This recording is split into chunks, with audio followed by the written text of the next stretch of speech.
whatever reason, trekking poles get a lot of slack for their necessity, why people use them. I use them all the time. I use them on long trails, I use them on short trails. So if you're interested in learning about using trekking poles, or you have some but not really sure if you should be using, these are a few basic tips that you should be thinking about whenever you're getting trekking poles or using them. And maybe these are things that'll help you out on the trail. So stay tuned.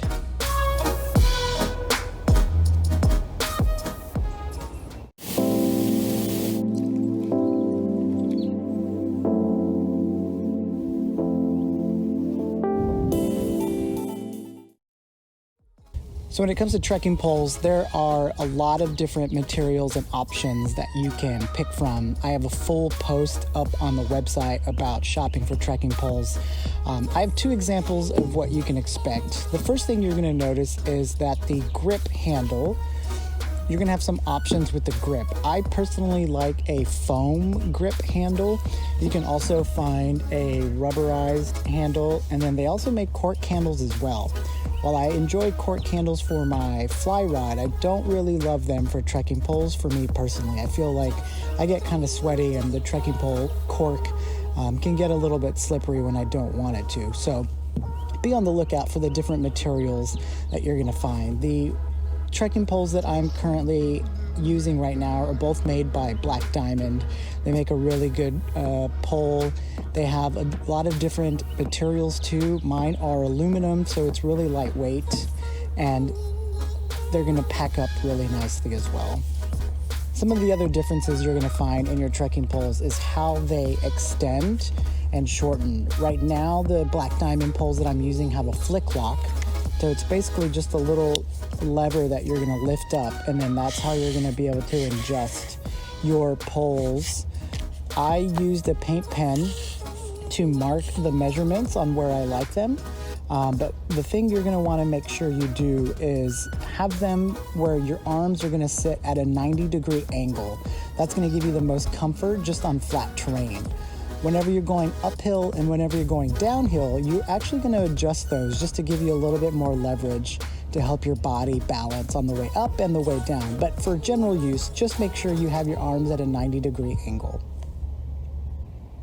You're also going to notice that the bottoms of the trek pole have different little parts that you can change or adjust depending on the terrain that you're going to be going on.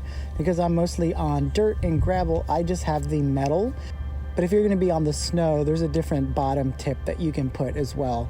And then I don't have a huge mud cap on mine. But all of this stuff that you see here can be adjusted as needed.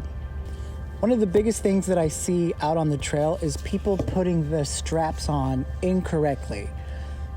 And I say incorrectly very loosely. Obviously, wear them however you want. But there are multiple ways to use the straps, and there is one way that's going to be most effective when you're using your trekking poles. So the first way that I normally see is people have the strap and then they see the handle, and what they want to do is just stick your hand in the strap and grab the pole. The only problem is you're putting all of your weight on your wrist on the strap, and it's kind of going to get tiresome after a long day of hiking. One of the more preferred ways to use the handles on your trekking pole, you're actually going to go from the bottom and then grab the pole.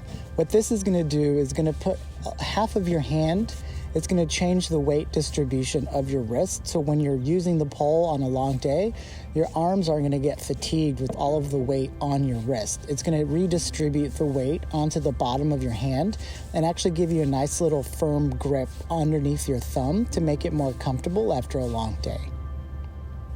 Now, in terms of handles, you're going to want to look for something that has a little bit more comfort and breathability.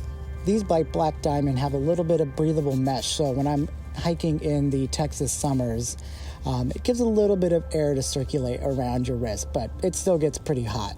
One of the other things you want to look for are trekking poles that have different wrist straps for each side. So these have a little notation that one shows for left and one shows for your right hand.